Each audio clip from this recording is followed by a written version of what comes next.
Imagine करो आप एक मॉल में खड़े हो, आपकी आंखों के सामने एक नया मोबाइल फ़ोन है। दिमाग कहता है कि बजट नहीं है, लेकिन डिस्प्ले पे लिखा हुआ है 0 down payment, no cost EMI, सिर्फ 2199 रुपये पर मंथ से स्टार्ट। आपका हाथ उस फ़ोन की तरफ बढ़ता है और आप वो फ़ोन खरीद लेते हो। लेकिन असल में आपने क्या खरीदा, मोबाइल फ़ोन या किश्तों की ज़िंदगी? भारत में हर महीने 40 लाख से ज़्यादा लोग नई EMI लेते हैं। नमस्कार दोस्तों, आज की इस वीडियो का नाम है EMI की गुलामी। क्या हम मॉडर्न ज़माने के गुलाम बन चुके हैं? कभी राजा के दरबार में टैक्स वसूली होती थी, तो आज हर महीने किस्तों के नाम पर हमारी इनकम कटती रहती है। फ़र्क सिर्फ इतना है, पहले ज़बरदस्ती से टैक्स देते थे, आज हम खुद की मर्जी से कर्ज उठा रहे हैं। और कंपनियों ने हमें यकीन दिला दिया है कि सब कुछ अभी चाहिए, चाहे ज़िंदगी किस्तों में क्यों ना निकल जाए। इस वीडियो को पूरा देखना आप, क्योंकि कई लोगों को ऐसा लगेगा कि तो बकवास कर रहा है। ये वीडियो पूरे ही देखने में कई लोगों को तकलीफ हो सकती है। कई लोग सोचते होंगे तो बकवास है, हम तो नो कॉस्ट EMI पर EMI लेते हैं जिसमें हमें कोई भी पैसा इंटरेस्ट के तौर पर नहीं देना पड़ता। यह वीडियो सिखाएगी कि इंसान सबसे बड़ी गलती यही तो कर रहा है कि वो सुविधाओं को सुख समझने लगा है। कैसे EMI हमारी सोच को कंट्रोल करती है, इसको समझते हैं। इंसान की सबसे बड़ी कमजोरी है कि उसको सब कुछ तुरंत चाहिए। EMI इसी इमोशंस पर खेलती है। 2023 में 4.5 लाख करोड़ रुपए से ज़्यादा के कंज्यूमर ड्यूरेबल लोन्स जारी हुए थे। अब प्रोडक्ट नहीं, लाइफस्टाइल बेची जा रही है। आईफोन से स्टेटस मिलेगा, बड़ी स्मार्ट LED से फैमिली हैप्पीनेस और बड़ी गाड़ी से रुतबा। 1.5 लाख रुपए सुनकर ऐसा लगता है कि ये तो बहुत ज़्यादा है। वहीं 4200 रुपये पर मंथ की EMI सुनकर लगता है इतना तो मैनेज हो ही जाएगा। अब हमें इल्यूजन बेचा जा रहा है। एवरेज इंडियन हाउस होल्ड की EMI टू इनकम रेशियो 40% तक पहुंच गई है, यानी आपकी सैलरी या इनकम का लगभग आधा हिस्सा पहले से ही बुक्ड है। 18 से 35 साल के युवा सबसे ज़्यादा EMI डेट के शिकार होते हैं। इमोशनल डिसीजंस इसी एज ग्रुप में सबसे ज़्यादा लिए जाते हैं। पहले गुलामों की पहचान उनके गले में जंजीर से होती थी, आज हमारी जंजीर बन चुकी है credit card, EMI app, auto debit mandate. हर महीने जब SMS आता है 2199 रुपये डेबिटेड टुवार्ड्स EMI, ये रिमाइंडर है कि आप आज़ाद नहीं हैं। ये एक इनविजिबल चैन है जो सोने की लगती है, लेकिन यह चैन धीरे धीरे हमारी इनकम की सांसें खींच रही है। EMI की शुरुआत कहाँ से हुई, इसका इतिहास क्या है, इसको पहले थोड़ा जान लेते हैं। EMI यानी इक्वेटेड मंथली इंस्टॉलमेंट, इसकी शुरुआत भारत में नहीं हुई, या यूरोप और अमेरिका में 20वीं सदी के स्टार्टिंग में हुई थी। यहाँ की अर्थव्यवस्था पहले से ही कंज्यूमर ड्रिवन थी, यानी प्रोडक्शन तो ज़्यादा और खरीदार कम। ऐसे में कंपनियों ने एक नया फॉर्मूला तैयार किया कि अगर लोग इसको अफोर्ड नहीं कर पा रहे हैं तो हम किस्तों में अफोर्डेबिलिटी का इल्यूजन बना देते हैं। भारत में इस विचार की शुरुआत धीमी रही, लेकिन जैसे जैसे मिडिल क्लास बढ़ा, लोगों की चाहतें बढ़ती गई, वैसे वैसे EMI सिस्टम ने अपनी जड़ें जमा ली। 1991 के आर्थिक उदारीकरण के बाद विदेशी ब्रांड्स भारत आए, मिडिल क्लास की इनकम थोड़ी बढ़ने लगी, बैंकिंग सिस्टम सुधरने लगा। सबसे पहले EMI घर और कार जैसी बड़ी चीज़ों तक ही सीमित थी। कुछ प्राइवेट बैंक्स भी पहले ही होम लोन और कार लोन देना शुरू कर चुके थे। उस जमाने में EMI एक ज़रूरत थी, न कि फैशन।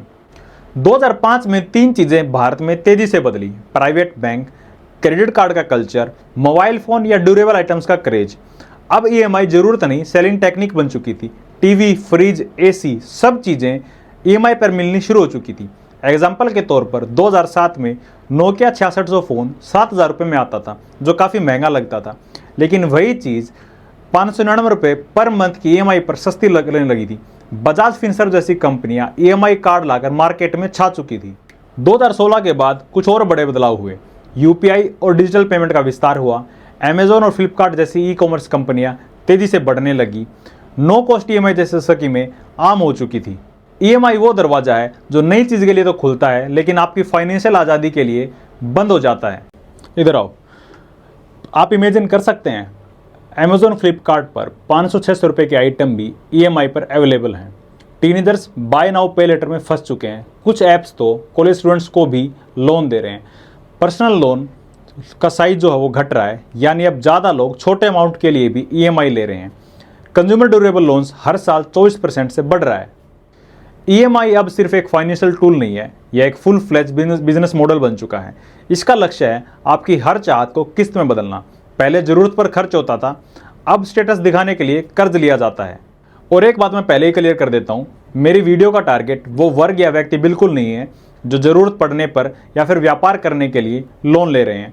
फॉर एग्जाम्पल, आप कोई चीज़ EMI पर इसलिए खरीद रहे हैं क्योंकि आप कोई काम शुरू कर रहे हैं। आप उस चीज़ से आउटपुट लेंगे और पैसा कमाएंगे, अपना और अपने परिवार का जीवन सरल बनाएंगे। मेरा टारगेट सिर्फ वही लोग हैं जो बिना ज़रूरत की चीज़ों पर पैसा खर्च करते हैं, सिर्फ इसीलिए पैसा खर्च करते हैं क्योंकि वहाँ पे नो कॉस्ट EMI थी, हमें अच्छा लगा, हमने खरीद लिया। अपना झूठा रुतबा दिखाते हैं, किस्तों भरा स्टेटस दिखाते हैं। हर महीने 10 लाख से ज़्यादा स्मार्टफोन EMI पर खरीदे जाते हैं। अमेज़न और फ्लिपकार्ट जैसी कंपनियों के अनुसार 70% premium phone no cost EMI पर अवेलेबल हैं। एप्पल और सैमसंग जैसी बड़ी कंपनियां एक 1.5 लाख रुपए के फ़ोन सिर्फ 2599 रुपये की पर मंथ की EMI पर बेचती हैं। पुराना फ़ोन सही काम कर रहा है, लेकिन नया मॉडल देखते ही मन करता है कि इसको खरीद लेते हैं। एड्स कहती हैं अपग्रेड योर लाइफ, असल में अपग्रेडेशन नहीं, डेट ट्रैप है। एक मध्यम वर्गीय परिवार के लिए 90,000 की बाइक की किस्त 3200 रुपये पर मंथ की बनती है। पेट्रोल, मेंटेनेंस और इंटरेस्ट को हम जोड़ लें तो यह खर्चा लगभग महीने का 5,000 रुपये के आसपास हो जाता है। एग्जाम्पल के तौर पर कोई बाइक आपने 90-95,000 रुपये की खरीदी है, 3 साल के लिए इसकी EMI करवाई है, तो जब आप उसकी आखिरी EMI देंगे और पूरा इंटरेस्ट लगाकर कैलकुलेट करेंगे तब आपको पता चलेगा कि 90-95,000 रुपये का आइटम जो आपने खरीदा था वो 1.25 लाख रुपये तक पड़ चुका है। बजाज और हीरो मोटर कॉर्प की रिपोर्ट के अनुसार 65% जो 2 व्हीलर की सेल्स है वो EMI पर ही हो रही है। बात अब AC और फ्रिज की करें तो भारत में 2024 में 80 लाख से ज़्यादा AC और फ्रिज बिके हैं। इनमें से 42% किस्तों पर थे। TV, washing machine, kitchen appliances आराम नहीं, EMI की साइकिल है। सैमसंग और LG की रिपोर्ट के अनुसार अर्बन इंडिया में 58% ड्यूरेबल अप्लायंसेस किस्तों पर बिकते हैं। ई-कॉमर्स प्लेटफॉर्म्स के ऊपर बाय टुगेदर सेव मोर की स्कीम में कई लोग कई गैजेट्स एक साथ खरीद लेते हैं और मल्टीपल EMI शुरू हो जाती हैं। हम एग्जाम्पल के तौर पर एक नंबर मानते हैं, किसी व्यक्ति की अगर मंथली इनकम 40,000 रुपये है, उसमें से 2,000 रुपये तो फ़ोन की किस्त गई, 3200 रुपये उसकी बाइक की किस्त गई, 1500 रुपये AC की किस्त गई और 1200 रुपये वॉशिंग मशीन की किस्त गई, यानी 7,900 रुपये। इसका मतलब ये हुआ कि उसकी जो इनकम थी उसका 20% हिस्सा तो EMI के लिए बुक हो चुका है। हम क्यों बार बार किस्तों पर चीज़ें खरीद रहे हैं? इसके कोई ज़्यादा कारण नहीं है, बहुत लिमिटेड कारण है। पड़ोसी के पास वो चीज़ है तो मुझे भी चाहिए। इंसान के अंदर सब्र नहीं है, जेब में पैसा हो या ना हो, लेकिन नो कॉस्ट EMI देखते ही इतना तो अफोर्ड कर ही लेंगे, खरीद लेते हैं, अभी खरीद लेते हैं। विज्ञापन भी ऐसे भ्रामक और भावुकतापूर्ण होते हैं कि सपनों का घर हो, हमसे लोन लीजिए और अपना घर बनाइए। कंपनियां हमें प्रोडक्ट नहीं बेच रही, हमारे सब्र को खरीद रही हैं और बदले में हमें किस्तों की जंजीरें दे रही हैं। RBI के रिपोर्ट के अनुसार 2023-24 में 5.3 लाख करोड़ रुपए का कंज्यूमर ड्यूरेबल लोन आउटस्टैंडिंग था। EMI डिफॉल्ट्स के अंदर सबसे ज़्यादा जो बढ़ोतरी हुई है वो 10,000 से 50,000 रुपये तक की लोन रेंज की हुई है। यंग पॉपुलेशन यानी 20 से 35 साल के जो युवा हैं सबसे ज़्यादा EMI डिफॉल्ट्स की कैटेगरी में आ चुके हैं। हर वो चीज़ जो किस्तों में दिखती है ज़रूरी नहीं कि वो सस्ती हो, कई बार वो बहुत महंगी होती है। उसकी कीमत हम पैसे से नहीं, मानसिक तनाव से भी चुकाते हैं। BNPL यानी बाय नाउ पे लेटर, इसका मतलब है आज लो कल भरो, instant loan approval, zero down payment और OTP बेस्ड लोन। ये सुनने में जितना आसान लग रहा है असलियत में उतना ही ज़्यादा खतरनाक है। 2023 में 32,000 करोड़ रुपए का BNPL क्रेडिट इशू हुआ है। कुछ ऐप्स अब कॉलेज स्टूडेंट्स को भी 5 से 25,000 रुपये तक का माइक्रो लोन दे रहे हैं। कोई इनकम प्रूफ नहीं, सिर्फ पैन कार्ड और आधार कार्ड दो और इंस्टेंट लोन अप्रूव हो जाता है। और ये सारा लोन का पैसा फूड डिलीवरी, गैजेट्स की परचेजिंग और ऑनलाइन फैशन में सारा खर्च हो जाता है। इसका इफेक्ट क्या पड़ता है? इसका इफेक्ट अगर कोई बच्चा फर्स्ट ईयर में है, वो पढ़ाई करेगा या फिर वो लोन कैसे चुकाएगा इसके बारे में सोचता रहेगा। डिफ़ॉल्ट होने पर हैरेसमेंट कॉल्स और क्रेडिट स्कोर खराब। 18 की उम्र में जहाँ सेल्फ कंट्रोल सीखना चाहिए वहाँ पर EMI की साइकोलॉजी बेची जा रही है। साइकोलॉजी को समझें, क्यों BNPL इतने एडिक्टिव हैं। गिल्ट फ्री शॉपिंग इल्यूजन, क्योंकि पैसे अभी नहीं कट रहे। BNPL के ऑफर्स जो हैं ये इंस्टाग्राम और व्हाट्सएप पर वायरल होते हैं। Amazon पे लेटर और फ्लिपकार्ट पे लेटर, इन सब चीज़ों से हम चीज़ें खरीदते हैं और कैशबैक का इल्यूजन हमें बना रहता है। RBI ने 2023 में BNPL को अनसिक्योर्ड डिजिटल लैंडिंग कैटेगरी में रखा है। क्रेडिट ब्यूरो ने रिपोर्ट किया है कि BNPL यूजर्स में जो डिफ़ॉल्ट रेट है वो 15% से भी ऊपर जा रहा है। RBI ने लेजी पे और अर्ली सैलरी जैसे ऐप्स को वार्निंग दी थी अपनी डेटा सिक्योरिटी को लेकर और ट्रांसपेरेंसी को लेकर। युवा वर्ग जल्दी जल्दी पैसा खर्च करना सीख रहा है, बचत करना नहीं सीख रहा है। परिवारों में पैसे की वैल्यू घटती जा रही है। हेडफोन और जूते तक ईएमआई पर खरीदे जा रहे हैं। फाइनेंशियल लिटरेसी के बिना ये ऐप्स पूरी पीढ़ी को मेंटल स्लेवरी की तरफ धकेल रहे हैं। पहले उधार लेना एक शर्म की बात होती थी, अब खाने का पिज्जा भी बीएनपीएल पर खरीदा जा रहा है। जब ईएमआई बन जाए एंजाइटी का दूसरा नाम। हर महीने जब किसी तारीख को ईएमआई कटती है तो वो सिर्फ एक बैंक की ट्रांजैक्शन नहीं होती, वो एक मानसिक रिमाइंडर होता है कि तुम अब आज़ाद नहीं हो।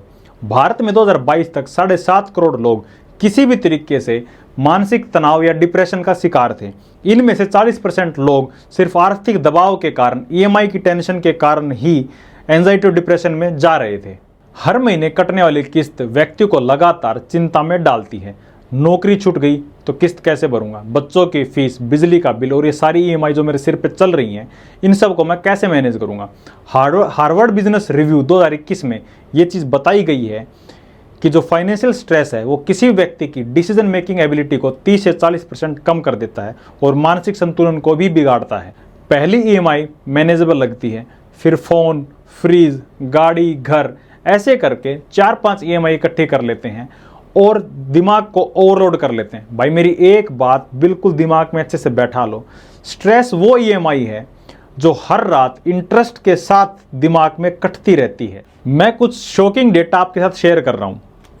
National institute of mental health and neuro sciences की स्टडी में अर्बन इंडिया में 2023 में आए कुल मनोवैज्ञानिक ओपीडी में 28% लोग फाइनेंशियल स्ट्रेस रिलेटेड सिम्टम्स के साथ आए। उनमें से 63% ने ईएमआई को प्रमुख कारण बताया था। एनसीआरबी की रिपोर्ट 2022 इकोनॉमिक डिस्ट्रेस के कारण आत्महत्या करने वालों में से 21% ने लोन, ब्याज और ईएमआई को जिम्मेदार ठहराया। किसान आत्महत्याओं में लोन डिफॉल्ट्स का जिक्र होता है, वहीं अर्बन सोसाइटीज में पर्सनल लोन्स, बीएनपीएल और क्रेडिट और डेबिट का जिक्र किया जाता है। मिडिल क्लास समाज का वो तबका है जो सबसे ज़्यादा एस्पिरेशनल होता है। उसकी चाहतें और इच्छाएं बहुत ऊंची होती हैं, लेकिन जो स्रोत हैं वो बहुत कम। और यही एक कारण है कि मिडिल क्लास ईएमआई की ज़िंदगी में धंसता रहता है। पड़ोसी ने बढ़िया कार ली, बड़ी कार ली, हम कब लेंगे। किसी रिश्तेदार ने बढ़िया सोसाइटी, महंगी सोसाइटी में प्लॉट खरीदा है, हम भी वहीं खरीदेंगे। यही सामाजिक और देखा देखी का जो दबाव है, यही ईएमआई की असली आग है। इंस्टाग्राम, व्हाट्सएप और फेसबुक ने आम आदमी को एक अंधी दुनिया के अंदर धकेल दिया है। 62% अर्बन इंडिया के लोगों ने यह माना है कि उन्होंने सोशल मीडिया से इन्फ्लुएंस होकर चीज़ें खरीदी हैं, चाहे वो किस्तों पर ही क्यों ना खरीदी गई हों। फ़ोन ईएमआई पर है, लेकिन शीशे के सामने सेल्फी लगातार चलती रहती हैं। दोस्तों, ईएमआई से भरी जिंदगी का सबसे बड़ा खतरा अचानक आई मुसीबत में टूट जाना है। लोगों के पास कोई इमरजेंसी फंड नहीं बचा। अगर हेल्थ इश्यू हो जाता है तो हमारे पास कोई इमरजेंसी फंड ही नहीं है। ईएमआई पर ज़िंदगी चलती रहती है।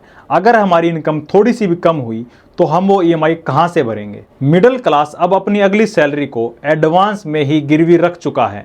जब कोई चीज़ आप ईएमआई पर लेते हैं तो एक लोन एग्रीमेंट पर साइन करते हैं बिना उसको पढ़े। उसमें कई चीज़ हिडन क्लोज में लिखी होती हैं, जैसे कि अगर आपका लोन अप्रूव नहीं होता है तो जो प्रोसेसिंग फ़ीस है 500 से लेकर 5000 रुपये तक, वो तो आपके गए। अगर आपके पास पैसा ज़्यादा इकट्ठा हो जाता है और आप प्री पेमेंट करने की सोचते हो, यानी टाइम से पहले लोन को चुकाने की सोचते हो, तो उस पर भी आपको पेनल्टी देनी होगी। और अगर आपकी पेमेंट जो लेट हो जाती है तो उस पर पेनल्टी लगनी ही है। ऑटो मैंडेट अगर आपका असफल हो जाता है तो उस पर भी 500 से लेकर 600 रुपये तक का चार्ज लग जाता है। ईएमआई एग्रीमेंट्स में लिखा गया होता है कि जो फर्म या कंपनी आपको लोन दे रही है वो बिना आपको नोटिस दिए इंटरेस्ट रेट में मॉडिफिकेशन कर सकती है। अगर आपकी ईएमआई बाउंस होती है तो आपका सिबिल जो स्कोर है वो गिराया जाता है, लेकिन उसको ठीक करने के लिए कोई भी डायरेक्ट सुविधा उपलब्ध नहीं है। अगर आपकी ईएमआई बाउंस होती है तो आपके घर पर रिकवरी एजेंट्स भेजे जाते हैं जो आपको मेंटली हैरास करते हैं। और ये चीज़ याद रखिए, जब भी कोई व्यक्ति ईएमआई समय पर नहीं चुका पाता तो ये सिर्फ बैंक का मामला नहीं रहता, यह उसकी ज़िंदगी, सामाजिक पहचान और मानसिक शांति को धीरे धीरे खा जाता है। सोसाइटी जो व्यक्ति टाइम से ईएमआई नहीं भर पाया उसको भ्रष्ट और गैर जिम्मेदार समझती है, जबकि वो सिर्फ एक परेशान व्यक्ति है। आप में और उसमें सिर्फ इतना ही फर्क है कि आपके काम धंधे, व्यापार और नौकरी सही चल रही है और उसके कुछ फैसले थोड़े गलत हुए और वो आज पैसे देने लायक नहीं रहा। आज लोन सिर्फ बैंक या फाइनेंस कंपनियां नहीं देती, इनके अंदर फिनटेक ऐप्स का भी बहुत बड़ा हाथ है। इनका एल्गोरिदम बहुत अच्छे से काम करता है कि आप क्या चीज़ कार्ट के अंदर ऐड कर रहे हैं अमेज़न और फ्लिपकार्ट से, किस टाइम आप क्या चीज़ खरीदने की सोच रहे हैं, क्या चीज़ आप नेट पे सर्च कर रहे हैं। इनका एल्गोरिदम कुछ इस तरह से काम करता है, आपकी सैलरी डेट के आसपास इनके नोटिफिकेशन आने शुरू हो जाते हैं ताकि आपके अकाउंट में जब पैसा आए तो सबसे पहले आप इनकी चीज़ें खरीदें। आपके लिए स्पेशल ऑफर निकाले जाते हैं कि 0 डाउन पेमेंट, आपका प्री अप्रूव्ड है, आपका 50,000 रुपये का लोन। वीकेंड के दौरान जब आप फ्री होते हैं, फैमिली टाइम होता है, उस टाइम शॉपिंग के लिए आपको ये नोटिफिकेशन जरूर भेजते हैं। आरबीआई ने कुछ सख्त नियम बना रखे हैं, लेकिन उनको लागू करने के लिए कोई ठोस सिस्टम नहीं है। यूपीआई और डिजिटल पेमेंट के बढ़ावा देने के नाम पर बहुत सारे अवैध ऐप फल फूल रहे हैं। ऐप स्टोर और प्ले स्टोर पर बहुत सारे ऐप ऐसे हैं जो हरासमेंट करते हैं। अब डिसीजन आपका नहीं, एल्गोरिदम का होता है। एआई से ही ये नियो बैंक्स और फिनटेक्स जैसी ऐप्स आपके पूरा डेटा जो उसको कंसिडर करती हैं और वही एआई डिसाइड करता है कि आपको कितना लोन मिलेगा और कितनी रेट ऑफ इंटरेस्ट पर मिलेगा। एआई सिर्फ आपकी इनकम को नहीं कंसिडर करता, वो आपकी ब्राउजिंग बिहेवियर को, डेटा यूसेज को, सब चीज़ों को मॉनिटर करता है। आपकी शॉपिंग हैबिट्स तक को भी वो कंसिडर करता है और मॉनिटर करता है। अगर आपको रात को 2 बजे कोई चीज़ ब्राउज कर रहे हैं तो उस चीज़ में देखा जाएगा, एआई उस तरह काम करता है कि एक सीरियस बायर लगता है, रेट ऑफ इंटरेस्ट को बढ़ा देते हैं। जो सस्ती चीज़ें होती हैं वो सबसे ज़्यादा आपको दिखाई जाएंगी कि एग्जाम्पल के तौर पर मात्र 349 रुपये पर मंथ की ईएमआई पर आप ये चीज़ें खरीद सकते हैं। ये सब इल्यूजन बनाया जाता है एआई के साथ। मल्टीपल ईएमआई है तो आप एक लोन लेकर सब चीज़ों को व्यवस्थित कर सकते हैं। बैंक से आप रिस्ट्रक्चरिंग की बात कर सकते हैं। आरबीआई की गाइडलाइन के अनुसार आप बैंक से रिस्ट्रक्चरिंग की बात कर ये ऑप्शन डिमांड कर सकते हैं। इसमें आप ईएमआई घटवा सकते हैं या फिर रिक्वेस्ट कर उसका समय बढ़वा सकते हैं। मैं कुछ देशों के एग्जाम्पल लेके चीज़ें समझाना चाहता हूँ कि कैसे वहाँ पर लोग ईएमआई के ट्रैप से लड़ रहे हैं। जर्मनी में आज भी कैश कल्चर चलता है। जर्मनी में 60% खरीदारी अब भी कैश या डेबिट कार्ड से होती है। क्रेडिट स्कोर सिस्टम पारदर्शी है। ईएमआई लेने से पहले फाइनेंशियल काउंसलिंग की जाती है। ईएमआई को यहाँ पर आखिरी विकल्प माना जाता है, पहला नहीं। स्वीडन में ऐड में कोई साइकोलॉजिकल ट्रिगर नहीं दिखाया जाता। कस्टमर को अपफ्रंट बताया जाता है कि इंटरेस्ट कितना लगेगा, डिफ़ॉल्ट पर क्या होगा, ईएमआई कितने महीने चलेगी, सब चीज़ें। कोई अर्जेंसी और फोमो किसी विज्ञापन में दिखा नहीं सकते कि आप ये चीज़ें खरीद लो। आपके इमोशंस के साथ वो वहाँ पर नहीं खेल सकते। दक्षिण कोरिया में एआई बेस्ड माइक्रो लेंडिंग को सीमित किया गया है। बोरोवर की एज, इनकम, एग्जिस्टिंग डेट और मैंडेटरी चेक किया जाता है। हिडन चार्ज पर लीगल सीलिंग है। किसी भी लोन पर टोटल इंटरेस्ट 20% से ज़्यादा नहीं हो सकता। अमेरिका के अंदर यूएस में हर कंज्यूमर को साल में एक बार फ्री क्रेडिट रिपोर्ट एक्सेस का अधिकार है। क्रेडिट काउंसलिंग का एक पूरी इंडस्ट्री है जहां सर्टिफाइड एक्सपर्ट ईएमआई ट्रैप से निकलने में मदद करते हैं। पेड लोन्स और क्रेडिट कार्ड पर स्टेट लेवल बैन लगे हुए हैं। हमारे यहाँ पर क्या क्या सुधार हो सकते हैं? जो भी गूगल के प्ले स्टोर और ऐप स्टोर पर जो अवैध ऐप हैं लोन देने के लिए, उन सब को रिमूव किया जाए। स्कूल में ही बच्चों को क्रेडिट कार्ड, डेबिट कार्ड और फाइनेंस की चीज़ें सिखाई जाएं। कॉलेज लेवल पर क्रेडिट कार्ड और बीएनपीएल जैसी चीज़ें बैन होनी चाहिए। ज़रूरत और इच्छा के बीच में अंतर समझें। पुराना फ़ोन सच में यूज़ लायक नहीं रहा तो इसको बदलें। नए फ़ोन की ज़रूरत है या नहीं, इस चीज़ को समझें। नई गाड़ी की ज़रूरत है या नहीं, इस चीज़ को समझें। नए घर की ज़रूरत है या नहीं, इस चीज़ को समझें। ईएमआई कैलकुलेटर का प्रयोग करें, लेकिन लॉजिक के साथ। इंटरेस्ट और कंपाउंड इंटरेस्ट को समझें। हर महीने अपनी सैलरी या इनकम का 8 से 10% हिस्सा एसआईपी में लगाएं, क्योंकि ईएमआई नहीं, एसआईपी फ्यूचर की गारंटी है। दोस्तों, हर आज़ादी झंडे लहरा कर नहीं मिलती है। आज़ादी तो वो भी है कि आप रात को बिना ब्याज और ईएमआई के डर से सो सकें, आप तनाव मुक्त रह सकें, आपकी सेविंग्स बढ़ें, खर्चे सीमित रहें, आप चीज़ों से इन्फ्लुएंस होकर बेफालतू की चीज़ें ना खरीदें। ये सभी चीज़ें भी तो आज़ादी का एक हिस्सा है। तो अगर आपको ये वीडियो पसंद आई है तो वीडियो को लाइक करें, शेयर करें और चैनल को ज़रूर सब्सक्राइब करें। अपना कीमती वक्त देने के लिए धन्यवाद।